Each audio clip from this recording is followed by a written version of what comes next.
ஆரோக்கியமாக வாழ இயற்கை அறிவை பெறுவோம். நான் உங்கள் டாக்டர் ஷீபா, சுகம்குணம் ஹெல்த் சென்டர்லேருந்து பேசுகிறேன். நம்ம உடம்புல பல மாற்றங்கள் இருந்தாலும் நம்ம டாக்டரை போய் பார்ப்போம், அணுகுவோம், எல்லாமே நம்ம செஞ்சிட்ருப்போம். ஆனால் ஒரு ப்ரெக்னன்சின்னு வரும்போது கரு உண்டாயிருச்சு அப்படின்னாலே என்ன பண்ணுவோன்னா ஒரு பயம் வரும்.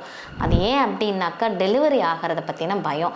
இந்த குழந்தைய நம்ம எவ்வளோ நாளைக்கு நம்ம இந்த உடம்புல வச்சு இந்த கரு வளர்ச்சிக்கு என்ன ஹெல்ப் பண்ண போகிறோம், என்ன ஊட்டச்சத்து கொடுக்கணும், இந்த கரு உருவாகும் போது நம்ம உடம்புல என்னெல்லாம் தொந்தரவுகள் வரும், வாந்தி வருமா, மயக்கம் வருமா, நம்மளுக்கு அனிமிக் வரும், டயபெட்டிக் வரும், அது இல்லாமல் பிபி ரைஸ் ஆகும். இதெல்லாம் நான் எப்படி சரி செய்ய போகிறேன், என்னெல்லாம் நம்ம பயன்படுத்தணும் அப்படிங்கிறது இருக்கும். இந்த பெண்கள் முதல்ல கரு உற்ற உடனே ஒரு நினைக்க வேண்டிய விஷயம் என்னென்னா, நான் ஒரு நோயாளி இல்லை, அதனால் என்ன செய்யணும், என்ன உணவு முறைகளை நான் பின்பற்றணும் அப்படிங்கிறதெல்லாம் அதிக கவனம் அவங்களை செலுத்தணும். முதல்ல ஆரம்பித்த உடனே அவங்க உணவு முறை சரியான நேரத்துக்கு சாப்பிட்றாங்களா? கரு உருவாயிருச்சு, நான் நிறைய சாப்பிட்ணும், 4 இட்லி சாப்பிட்ணும், 5 இட்லி சாப்பிட்ணும், நிறைய சாப்பிட்ணும் அப்படிங்கிற எண்ணத்தை தவிர்த்துட்டு தேவையான அளவு தான், அதாவது பசியை உணர்ந்து அந்த உணவு சாப்பிட்ணும் அப்படின்னு நினைக்கணும். அப்போ தான் என்ன ஆகும்னா டைஜஷன் சரியாக இருந்து உங்களுக்கு வாமிட்டிங் சென்சேஷன் இருந்தால் அதையும் சமநிலைப்படுத்தும். உங்களுக்கு மயக்கம் வந்தது அப்படின்னா அதையும் சமநிலைப்படுத்தும். பித்தத்தன்மை உடம்புல மாற்றம் ஏற்படுத்தும். இப்போது இந்த வாந்தியும் மயக்கமும் இதெல்லாம் வர்றதுக்கு பார்த்திங்கன்னா இந்த டைஜஷன் சிஸ்டமை சரி பண்ணக்கூடியது. இந்த கரு வளர்ச்சி எங்கே இருக்கோ நம்மளோட வயிற்று பகுதியில் இருக்கும். அப்போ இந்த வயிற்று பகுதியில் இருக்கக்கூடிய இன்டெஸ்டைன் ரீஜனை என்ன ஆகும் அப்படின்னாக்க அதனோட அமைப்பிலிருந்து லேசாக விலகி கொடுத்து அந்த குழந்தை வளர்ச்சியை அதிகப்படுத்த ஆரம்பிக்கும். அந்த இடத்துல தான் வளரணும் போது அந்த செரிமான தன்மையை சமநிலைப்படுத்தும். அதுக்கு ரொம்ப ரொம்ப முக்கியமானது நம்மளுக்கு இந்த கல்லீரலோட ஃபங்க்ஷன். இதுக்கு தூக்கம் ரொம்ப முக்கியம். தூக்கம் சரியாக இருந்தது. இந்த கருவுற்ற பெண்கள் என்ன பண்ணுவாங்கன்னா அதிகமாக என்னெல்லாம் நம்மளுக்கு பார்க்கணுன்ட்டு நிறைய நம்ம ஃபோனில் தான் நோண்டிகிட்டே இருப்போம். இது என்ன சொல்லியிருக்காங்க, அது என்ன சொல்லியிருக்காங்க அப்படின்னு நம்ம நோண்டிக்கிட்டே இருப்போம். அப்போ என்ன ஆகும், நேரம் போகிறதே தெரியாது. கண்ணுக்கு அதிகமாக வேலை கொடுப்போம். இந்த கண்ணுக்கு அதிகமாக வேலை கொடுக்கறது, தூக்கம் இல்லாமல் இருக்கிறதுனால கல்லீரலோட ஃபங்க்ஷன் குறைய ஆரம்பிக்கும். இந்த நேரத்தில் கல்லீரல் தான் ரொம்ப அற்புதமாக ஃபங்க்ஷன் பண்ணணும். ஏன் அப்படின்னா குழந்தையோட வளர்ச்சிக்கு ரொம்ப ரொம்ப முக்கியமானது. முக்கியமான விஷயம் நம்மளோட ரத்தம். இந்த ரத்தம் சுரக்கிறதுக்கு அனிமியான் கண்டிஷன் சொல்லுவாங்க, குறைஞ்சிச்சு அப்படின்னா. அப்போ ரத்தம் சுரக்கிறதுக்கு இந்த கல்லீரல் ரொம்ப ரொம்ப முக்கியமான விஷயம். ஸோ அதை நம்ம பாதுகாக்கணும், முதல் விஷயம். ரெண்டாவது விஷயம் பார்த்திங்க அப்படின்னா படபடப்பு தன்மை.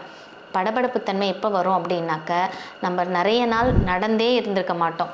குழந்தை உருவாயிட்டோம் அப்படின்னா எழுந்துச்சு 1/2 கிலோமீட்டர் போகணும், 1 கிலோமீட்டர் நடக்கணும், டெய்லி நடக்கணும், குனிஞ்சு கூட்டணும். இதெல்லாம் உடம்புக்கு தேவையில்லாமல் அதிகப்படியான பலுவை கொடுக்குற மாதிரி இருக்கும். அப்போ எப்படி நம்ம இதை செய்யணும் அப்படின்னு பார்த்திங்கன்னா கிராஜுவலாக தான் செய்ய ஆரம்பிக்கணும். இதற்கு முன்னாடியே நம்ம செஞ்சோம்னா ரொம்ப ரொம்ப நல்லது. அந்த உடம்பு தன்மை ரொம்ப அற்புதமாக இருக்கும். அது மட்டும் இல்லை அப்படின்னா நம்ம இப்போ தான் ஸ்டார்ட் பண்ண போகிறோம்னா ஒரு நாளைக்கு ஒரு 10 ஸ்டெப்பு நீங்கள் நடக்கிறீங்க அப்படின்னு வச்சுக்கிட்டிங்கன்னா அடுத்த நாள் ஒரு 12 ஸ்டெப்பு, அடுத்த நாள் ஒரு 15 ஸ்டெப், இப்படி கிராஜுவலாக தான் நீங்கள் இன்க்ரீஸ் பண்ணுமே தவிர்த்து உடனே நான் இன்னைக்கு 50 ஸ்டெப்பு நடந்துடணும், 60 ஸ்டெப்பு நடந்துடணும்னு போகாதீங்க. இதனால் ரத்த ஓட்ட பாதிப்பு வரும்போது படபடப்பு தன்மை வரும். படபடப்பு தன்மை இருக்கும்போது பால்பிட்டேஷன் சொல்லுவாங்க. அதனால் என்னாகும், பிபி இன்க்ரீஸ் ஆக ஆரம்பிக்கும். குழந்தைக்கு கொடுக்க வேண்டிய ஊட்டச்சத்து குறைபாடு ஏற்படும். இதை நம்ம சரியாக கவனிக்கணும். தூக்க முறை, தூங்கக்கூடிய நேரத்தை சரியாக பாதுகாத்துக்கணும். எப்போ நம்ம சரியாக தூங்குகிறோம், எப்போ எழுந்திருக்கிறோம், எவ்வளோ நேரம் அதுக்கு செலவிடுறோம் அப்படிங்கிறது ரொம்ப ரொம்ப கவனமாக இருக்கணும்.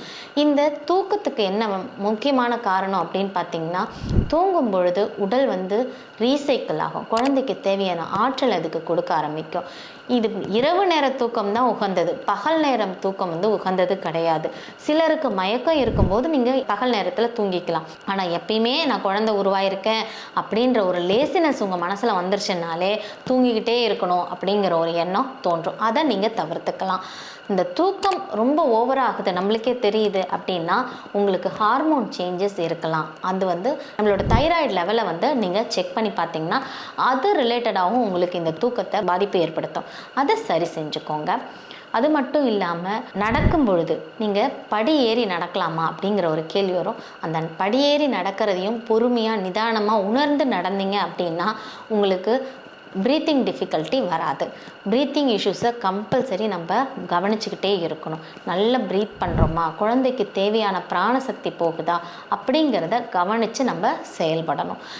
இந்த விஷயங்களை ஒவ்வொரு கர்ப்பிணிகளும் பின்பற்றிக்கிட்டே வந்தோம் அப்படின்னா நம்மளுக்கு பிரசவ நேரங்களில் வரக்கூடிய காம்ப்ளிகேஷன்ஸ்லாம் எதுவுமே இருக்காது.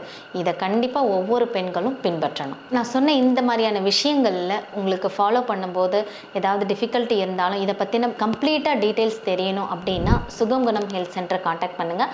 அதில் பர்த்திங் கிளாஸ் நம்ம கொடுக்குறோம். அந்த பர்த்திங் கிளாஸில் இதை பற்றின கம்ப்ளீட் டீட்டெயிலும் உங்களுக்கு கைடன்ஸும் நம்ம கொடுக்குறோம். டிஸ்கிரிப்ஷனில் டீட்டெயில்ஸ் இருக்க சுகம் குணம் ஹெல்த் சென்டரை காண்டாக்ட் பண்ணுங்கள்.